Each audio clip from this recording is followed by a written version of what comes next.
Party के में बहुत तेजी से लोगों का जुड़ाव बढ़ा है। ये बौखलाहट है सत्ता पक्ष को भी और अपोजिशन को भी। तो हुकूमतें किसी की भी रही हो, जुल्म का शिकार हमेशा मुसलमान रहा है। देखिए, हम तो चाहते हैं कि उत्तर प्रदेश में एमआईएम का गठबंधन बहुजन समाज पार्टी से हो। यूपी चुनाव को लेकर एआईएम जो है वो पूरी तरह से एक्टिव मोड में है। कार्यक्रम किए जा रहे थे इत्तेहाद पैगाम, लेकिन पश्चिमी उत्तर प्रदेश में इनको परमिशन नहीं मिल रही है। सहारनपुर में आज 6 जगह कार्यक्रम होने थे, लेकिन सहारनपुर में वो कार्यक्रमों की परमिशन जो है वो पार्टी के नेताओं को नहीं मिली है। प्रशासन ने कुछ वजह बताई है। मुजफ्फरनगर में भी कल कह रहे हैं कि वहां पर भी परमिशन मांगी गई थी, वहां पर भी परमिशन नहीं मिली। तो लेकिन अब छोटा सूक्ष्म कार्यक्रम कर दिया गया है। शौकत अली जी हैं इस समय देहरादून हाईवे पर, एक जगह है कार्यालय, यहाँ पर हैं, उनसे बातचीत करूंगा। प्रेस कॉन्फ्रेंस यहाँ पर की है उन्होंने। परमिशन क्यों नहीं मिल रही है आप लोगों को? आप क्या बता रहे हैं कि भाई आप लोगों के जो कार्यक्रम होने थे, 6 प्रोग्राम सहारनपुर में रखे, मुजफ्फरनगर में था आपका, लेकिन परमिशन नहीं हो पाई। दादी के हाथों का जादू और खुशबू से महकता घर, माँ की मुस्कुराहट और खाने की सुगंध। MDH गरम मसाला, क्योंकि हर रिश्ता है स्वाद से जुड़ा। देखिए, हमारी पार्टी के हमारे जिला अध्यक्ष जनाब वसीम साहब ये गए थे और जाकर के एसपी आर्य साहब से मुलाकात की थी। एसपी आर्य साहब ने कहा कि ठीक है, मैं बात करता हूँ अधिकारियों से। फिर उन्होंने कप्तान साहब से भी राब्ता करने की कोशिश की, लेकिन कप्तान साहब से राब्ता नहीं हो पाया। लेकिन सब मिला करके जवाब यही मिला कि हम परमिशन नहीं दे पाएंगे, क्योंकि ऊपर से हमें इस तरीके का आदेश है कि आपको हम परमिशन न दें। सवाल ये है कि हम पर तो बीजेपी की बी टीम होने का आरोप लगता था। समाजवादी पार्टी के लोग पानी पी पी करके हमको गालियां देते हैं। आज बीजेपी हमको परमिशन नहीं दे रही है, समाजवादी पार्टी को परमिशन है। आज कांग्रेस का भी प्रोग्राम है कहीं पर, शायद इमरान मसूद साहब कर रहे हैं, उनको परमिशन है, लेकिन हमको परमिशन क्यों नहीं है? कौन सा डर है एमआईएम से लोगों को? ऑपरेशन सिंदूर के बाद, उसके बाद बिहार का इलेक्शन, उसके बाद महाराष्ट्र का इलेक्शन, पार्टी के में बहुत तेजी से लोगों का जुड़ाव बढ़ा है और बैरिस्टर असदुद्दीन ओवैसी साहब से बहुत तेजी से हिंदू और मुसलमान, हर समाज के लोग उनकी नीतियों से प्रभावित होकर के पार्टी की सदस्यता ले रहे हैं। कई लाख हमारे सदस्य इस दरमियान में बने भी हैं। तो मुझे लगता है कि यही बौखलाहट है सत्ता पक्ष को भी और अपोजिशन को भी, इसलिए ये लोग हमको रोकने की कोशिश कर रहे हैं। बिहार चुनाव हुआ, महाराष्ट्र में आप लोग गए, उसके बाद अब बारी यूपी की है। 27 में साल भर का समय है। उत्तर प्रदेश को लेकर क्या कुछ सोचा आपने? गठबंधन में रहेंगे तो किसके साथ रहेंगे? देखिए, हम तो चाहते हैं कि उत्तर प्रदेश में एमआईएम का गठबंधन बहुजन समाज पार्टी से हो, और हमारा प्रयास है, हमारी कोशिश है। और जब इस प्रदेश में एक दलित की बेटी या एक दलित का बेटा देश का प्रधानमंत्री, एक दलित की बेटी प्रदेश की मुख्यमंत्री बनेगी, तो इस देश में बसने वाले तमाम शोषित वंचित समाज के लोगों को इंसाफ मिलेगा।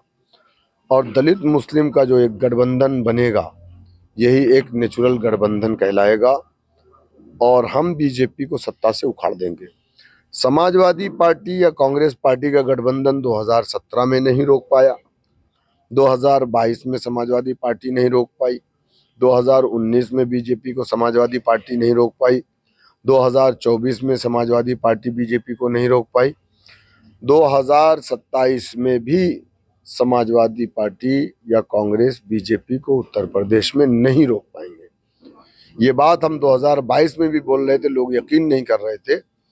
समाजवादी के लोग कह रहे थे कि हमारी सरकार आ रही है। हम आज फिर कह रहे हैं कि 27 में भी दूर दूर तक अभी कहीं से सरकार बनती नहीं दिख रही समाजवादी पार्टी की।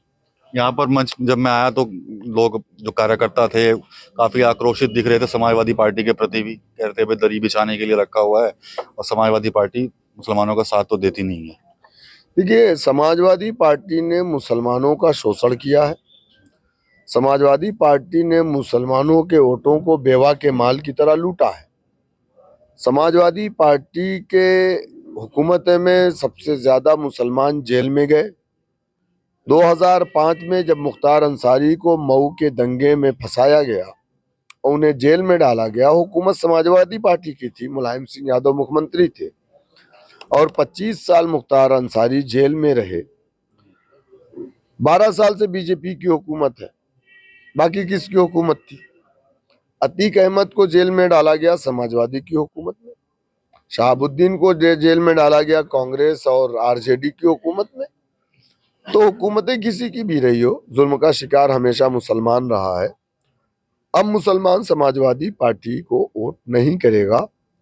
मुसलमानों ने फैसला कर लिया है, मुसलमानों ने अपने सियासी रास्ते को तय कर लिया है और मुसलमानों ने ये तय कर लिया है कि हमारी पार्टी मायम है और हमारे लीडर बैरिस्टर असदुद्दीन ओवैसी साहब हैं। बाबरी का जो निर्माण हो रहा है अगर, तो उसके लिए साधु संत कूच कर रहे हैं रोकने के लिए। देखिए, ये वही साधु संत हैं जो 6 दिसंबर 1992 को कूच किए थे, जबकि सुप्रीम कोर्ट में हलफनामा भी दिया था कि हम बाबरी मस्जिद को हाथ नहीं लगाएंगे, उसको क्षति नहीं पहुंचाएंगे। बावजूद इसको इन लोगों ने सुप्रीम कोर्ट की धज्जियां उड़ाई, हमारे देश के कानून की धज्जियां उड़ाई और जा करके इन्होंने लोकतंत्र की हत्या कर दी बाबरी मस्जिद को 6 दिसंबर 1992। तो ये वही लोग हैं, इनको कानून पर, मैं कह रहा हूं कि हमारे देश में अदालत है, हमारे देश में संविधान है। अगर आपको लगता है कि हुमायूं कबीर जो मस्जिद का निर्माण कर रहे हैं वो असंवैधानिक है, तो आप कोर्ट जाइए, सुप्रीम कोर्ट जाइए आप। लेकिन ये लोग कानून पर, हमारे देश के संविधान पर इनको यकीन नहीं है, भरोसा नहीं है। ये लोग इसीलिए जबरदस्ती, आप देखिए, ये लोग करते रहते हैं, आए दिन मुसलमानों को पकड़ करके जय श्री राम का नारा बुलवाना, मॉब लिंचिंग कर देना, गोश्त के नाम पे मार देना, इस तरीके। तो ये वही लोग हैं, ये देश में नफरत फैलाने का काम कर रहे हैं, देश की एकता और अखंडता को खत्म करने का काम कर रहे हैं, बल्कि देश में ये लोग गृह युद्ध करवाना चाह रहे हैं। तो ऐसे लोगों के ऊपर सख्त कार्रवाई होनी चाहिए। अभी आप जिक्र कर रहे थे उत्तराखंड वाले दीपक कुमार का, जिन्होंने अपना नाम मोहम्मद दीपक बताया था, वो भी काफी चर्चाओं में रहा है मामला उत्तराखंड के अंदर। देखिए, मैं तो ये कह रहा हूँ कि दीपक ने जो किया वो सराहनीय है, लेकिन बहुत देर से हो गई, क्योंकि इस देश में हम लोगों ने 78 सालों में आज तक किसी मुसलमान ने किसी हिंदू के मुंह में चाकू या उसकी गर्दन पर रख करके उससे नारे तकबीर का नारा नहीं बुलवाया है। हमने जाकर के किसी को ये नहीं कहा है कि तुम इस नाम से नहीं, इस नाम से। भाई बाबा, देखिए, अभी तक किसी ने नहीं कहा। मैं आपको बता दूं, जो बाबा वर्ड है ना, बाबा वर्ड अरबी वर्ड है। बाबा के माने बाप से होता है, अपने वालिद को बाबा बोलते हैं अरब में, और बाबा ही वर्ड है अरबी में, बाप को बाबा बोलते हैं। तो पहली चीज तो उन लोगों ने जो विरोध किया वो गलत है, क्योंकि वो जाहिल है, उनको पता ही नहीं बाबा किसको बोलते हैं। दूसरी चीज ये है कि दीपक ने जो किया वो सराहनीय है। तीसरी चीज ये है कि हमने 78 सालों में हमने किसी भी हिंदू भाइयों को नुकसान नहीं पहुंचाया, लेकिन आज अगर हमें नुकसान पहुंचाया जा रहा है तो मुझे अफसोस इस बात का है कि चंद मुट्ठी भर सांप्रदायिक लोग हैं। अगर हिंदू भाई हमारे साथ दीपक की तरह खड़ा हो जाए तो ये जो चंद सांप्रदायिक लोग हैं इनको भागने का रास्ता नहीं मिलेगा। लेकिन अफसोस है कि वो दूर से हमारी मौत का तमाशा देख रहे हैं। तो मैं यही कहूंगा कि जालिम के जुल्म पर खामोश रहने वाला भी जालिम का खामोशी से हिमायत कर रहा है। ये आखिरी सवाल ये ले लेता हूँ, आपका बयान था मुरादाबाद का, दो हमारे 2 दर्जन, उसका कुछ मतलब समझा दीजिए जरा, लोग जानना भी चाहते हैं। आपके कितने बच्चे हैं? 2 हैं। क्यों? और भी होने चाहिए ना। नहीं, मेरे लिए 2 बहुत हैं। नहीं, 2 बहुत नहीं होते हैं। असल में देखिए हो क्या रहा है, अक्सर व बेशतर आप देखते होंगे कि सड़कों पर मुसलमानों की हत्या हो जा रही है।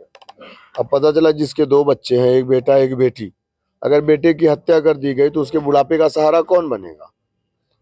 और इस्लाम में गर्भपात हराम है और हमारे देश के कानून में भी जुर्म है। तो अगर हमको ईश्वर दे रहा है तो हम ले रहे हैं, उसमें गलत क्या है? जिसको नहीं हो रहा है, आप देखिए कोई चौखट नहीं बचती, चाहे लोग कहीं भी बता दे रहे हैं कि फला मंदिर पे चले जाओ, बेचारा वहां चला जाता है मन्नत मांगने, कोई कह देता है कलियर शरीफ चले जाओ, तो बेचारा वहां चला जाता है। लेकिन ऊपर वाला दे रहा, हमें लेने में क्या प्रॉब्लम है? हमारे देश में कोई कानून भी तो नहीं है कि अब 2 से ज्यादा नहीं। दलित और मुसलमानों के ज्यादा बच्चे हैं, लोगों को तकलीफ हो रही है। क्यों तकलीफ हो रही है भाई? कोई तो ऐसा नहीं है कि हमको कोई कंपनसेशन गवर्नमेंट की तरफ से मिलता है कि चलो तुम्हारे बच्चे हैं, हम तुमको तुम्हारे, हर किसी को ऊपर वाला खिलाता है। आपकी और मेरी औकात नहीं है किसी को खिला दे। तो ठीक है, ऊपर वाला दे रहा है, हम ले रहे हैं। जो लोग हमको कहते हैं 19 बच्चे, उनको तकलीफ हुई ना जब हम 24 बोल दिए। तो आप हमको तकलीफ देंगे तो आप भी ये उम्मीद रखिए कि आपको भी हम तकलीफ देना जानते हैं। चलिए ठीक है। शौकत अली से बात हुई है।